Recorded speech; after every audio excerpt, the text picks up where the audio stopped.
Hi everybody, welcome to real ghost episode. எப்போதும் போல இன்றைக்கும் ஆவிகள் ஆன்மாக்கள் இருக்கு அப்படிங்கிறத நிரூபிக்கும் வகையில் இருக்கக்கூடிய 5 சிசிடிவி ஆதாரங்களை அடிப்படையாக கொண்டுதான் இன்றைய காணொலியில் பயணிக்க போறோம்.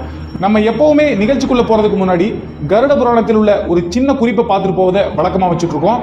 அதன்படி இன்றைய கருட புராணத்தினுடைய குறிப்பு என்ன அப்படின்னு பார்த்தீங்கன்னா, நம்முடைய வாழ்நாளில் எப்பவுமே தனிமையாக இருக்கும்போது நம்முடைய ஃப்ரெண்ட்ஸ் எல்லாம் என்ன பண்ணிட்டு இருப்பாங்களோ, நம்முடைய சொந்தக்காரங்கள்லாம் என்ன பண்ணிட்டு இருப்பாங்களோ, நம்ம ஃபியூச்சரில் எப்படியெல்லாம் இருக்க போறோமோ அப்படின்னு சொல்லிட்டு கற்பனைகளை செய்து கொண்டு இருப்பது வழக்கமாக வச்சுட்டு இருப்போம். இது எல்லாத்துக்குமே உண்டான ஒரு விஷயம் தான். ஸோ அப்படி இருக்கும்போது இந்த கருட புராணத்தில் வந்து பார்த்தீங்கன்னா, மனிதனுடைய உடலுக்கு மட்டும்தான் மரணம் இருக்குது, அவனுடைய ஆன்மாவிற்கு மரணம் எப்போதுமே கிடையாது அப்படின்னு சொல்லிட்டு எழுதப்பட்டுள்ளதுங்க. சரி, ஓகே, நம்ம இறந்த பின்பு நம்மளுடைய உடல் எடுத்து போய் மண்ணில் புதைச்சு அது பார்த்தீங்கன்னா மண்ணோட மண்ணா சேர்ந்து அழிந்து போகிறது. ஆனால் நம்மளுடைய ஆன்மா அதற்கு பின்பு எங்கு போகும் அப்படின்னு சொல்லிட்டு நம்மளுக்கு எல்லாத்துக்குமே ஒரு கேள்வி வரும். அதை தாங்க இந்த காணொலியில் பார்க்க போறோம். கருட புராணத்துல ஒரு மனிதன் இறந்த உடனே அவனுடைய ஆன்மா ஃபர்ஸ்ட் 13 நாட்கள் என்ன பண்ணும் அப்படின்னு சொல்லிட்டு ஃபர்ஸ்ட் அதை மட்டும் பார்ப்போம். ஏன் அப்படின்னா, ஃபுல்லா பார்க்கணும் அப்படின்னா, ஒரு புக்கே பார்க்கணும் அப்படின்னா கிட்டத்தட்ட 2-3 நாட்கள், ஏன் ஒரு மாதம் கூட ஆகலாம். ஸோ மிக முக்கியமான இறந்ததிலிருந்து 13 நாட்கள் என்ன நடக்கும் அந்த ஆன்மாவிற்கு அப்படின்னு சொல்லிட்டு நம்ம பார்க்க ஆரம்பிக்கலாம். ஃபர்ஸ்ட் ஒரு மனிதன் இறந்த பின்பு அவனுடைய ஆன்மா அவன் வாழ்ந்த இடத்திலேயே தான் பார்த்தீங்கன்னா 9 நாட்கள் சுத்திட்டே இருக்கும் அப்படின்னு சொல்லிட்டு கருட புராணத்தில் எழுதப்பட்டுள்ளதுங்க. அந்த 9 நாட்கள்ல அவனுடைய ஆன்மா ஃபர்ஸ்ட் 3 நாட்கள்ல நீரிலையும், இரண்டாவது 3 நாட்கள்ல நெருப்பிலையும், மூன்றாவது 3 நாட்கள்ல ஆகாயத்தையும் அந்த வாழ்ந்த இடத்திலேயே சுத்தி பார்த்துக்கிட்டே இருக்கும் அப்படின்னு சொல்றாங்க. சரி, இந்த 9 நாட்கள்ல அந்த ஆன்மா என்ன பண்ணும் அப்படின்னா, நம்ம இறந்தத காரணத்திற்காக துக்கம் விசாரிக்க யாரெல்லாம் வந்துட்டு போறாங்க அப்படின்னு சொல்லிட்டு உற்று நோக்கி பார்த்துக்கிட்டே இருக்கும் அப்படின்னு சொல்லிட்டு கருட புராணத்தில் எழுதப்பட்டுள்ளதுங்க. 10வது நாட்கள்ல பார்த்தீங்கன்னா அந்த ஆன்மா வீட்டுக்குள்ள உள்ள போகும் அப்படின்னு சொல்லிட்டு எழுதப்பட்டுள்ளதுங்க.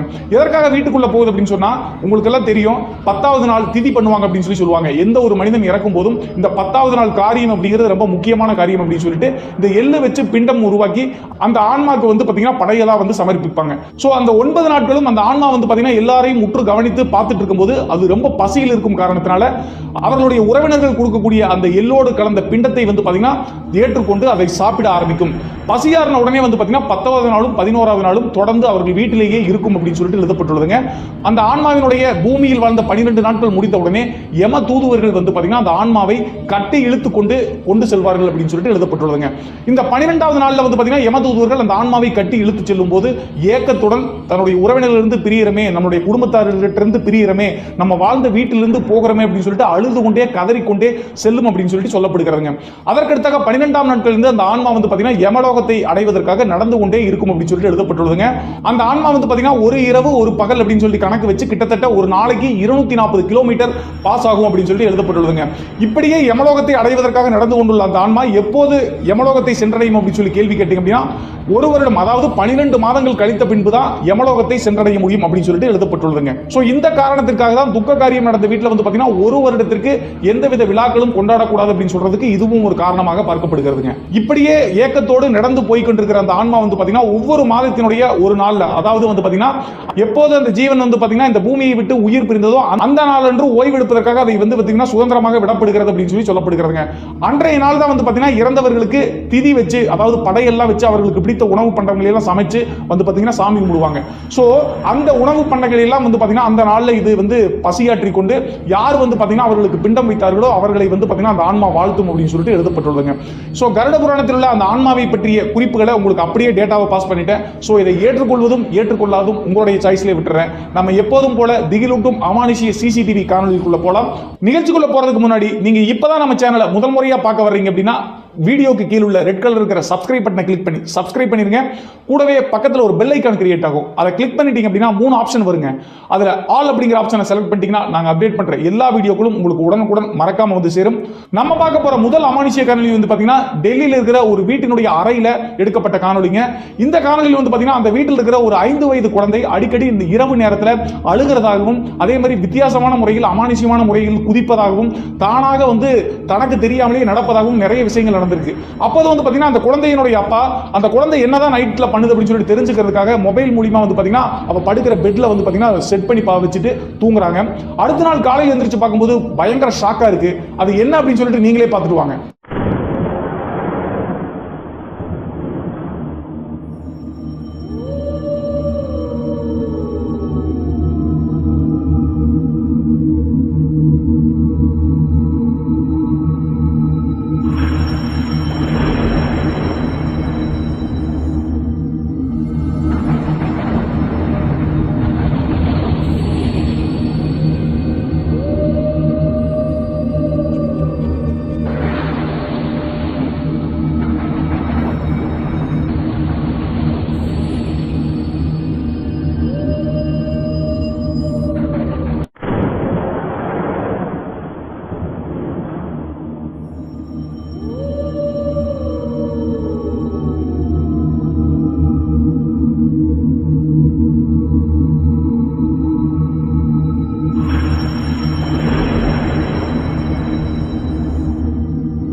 இப்போ இந்த காணொலியை பார்த்திருப்பீங்க. இந்த காணொலியில் பார்த்த அந்த குழந்தைக்கு வந்து பார்த்தீங்கன்னா வெறும் 5 வயசு ஆச்சு.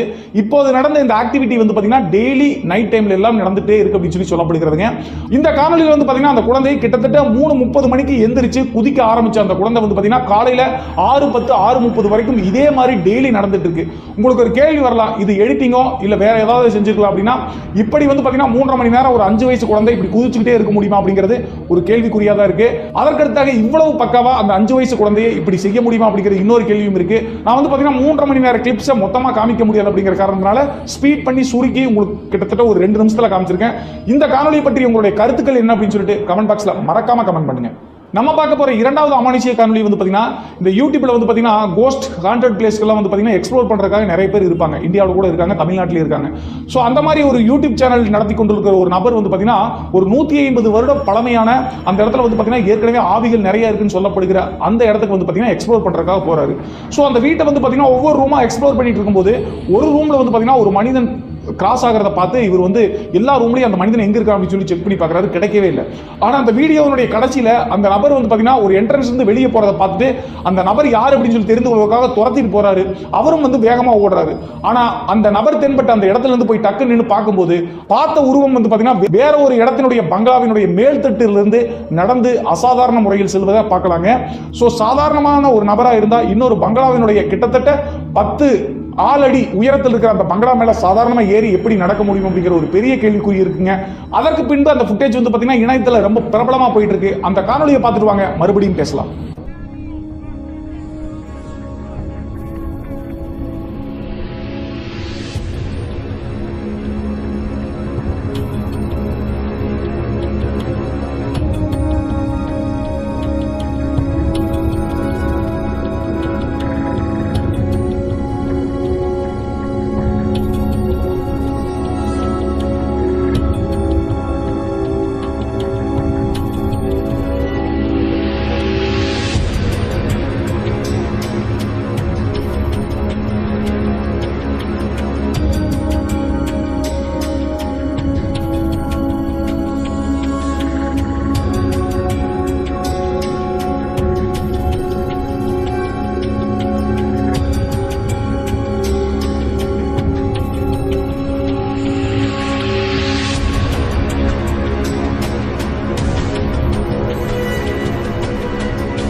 நம்ம பார்க்க போற மூணாவது அமானுஷ்ய காணொளி வந்து பாத்தீங்கன்னா ரஷ்யாவில் ரோட்ல கார் ஆக்சிடென்ட் ஆகிறப்ப இந்த நியூஸ் ரிப்போர்ட்டர்ஸ் எல்லாம் இருப்பாங்கல்ல, அவங்க எல்லாம் எடுத்த கேமராவில் தென்பட்ட ஒரு காணொலி காட்சிங்க இந்த காட்சி.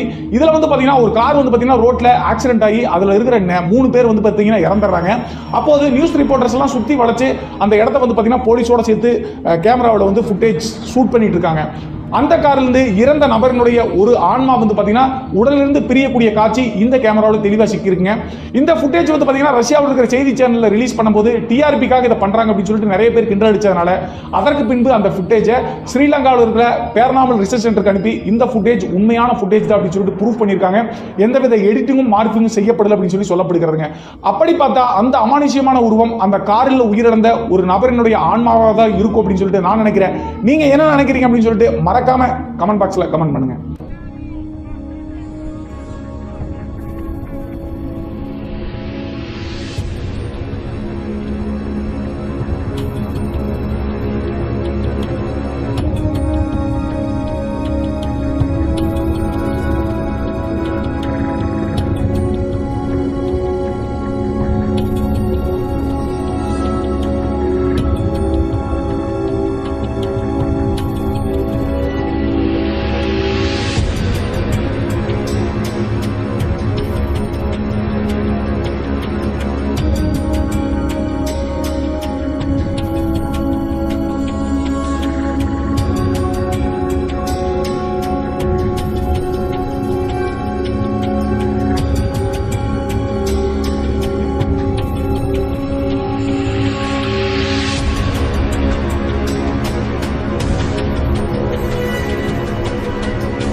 நம்ம பார்க்க போற நான்காவது அமானுஷ்ய காணொளி வந்து பாத்தீங்கன்னா கேரளாவில் திருச்சூர் டிஸ்ட்ரிக்ட்ல எடுக்கப்பட்ட காணொலிங்க.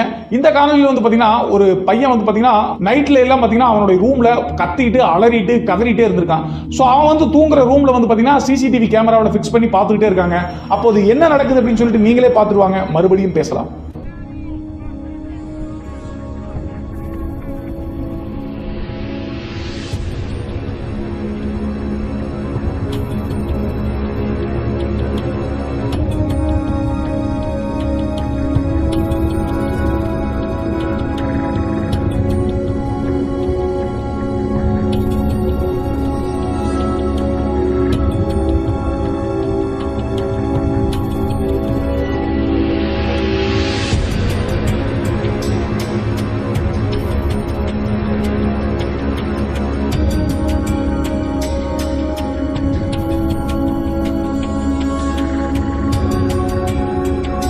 நம்ம பார்க்க போற ஐந்தாவது ஃபுட்டேஜ் டெல்லியில் ஒரு ஸ்ட்ரீட்ல பொருத்தப்பட்டுள்ள சிசிடிவி கேமராவில் எடுக்கப்பட்ட காணொலிங்க.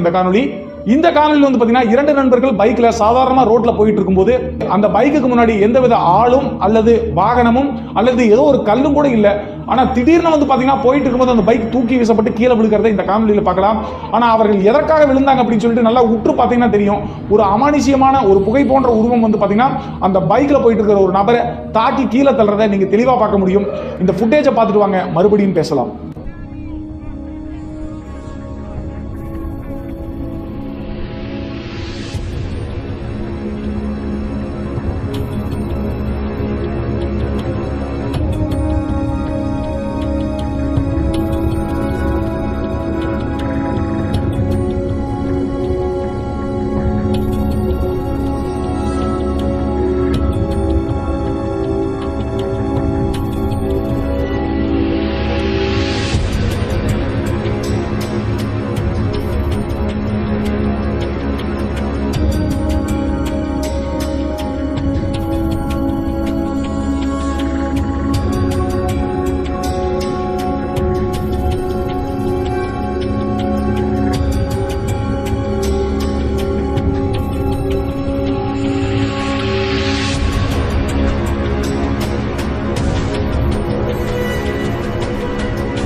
ஓகே ஃப்ரெண்ட்ஸ், இன்றைய 5 சிசிடிவி ஃபுட்டேஜும் நான் சொன்ன கருட புராணத்தினுடைய குறிப்புகளையும் பார்த்திருப்பீங்கன்னு நினைக்கிறேன்.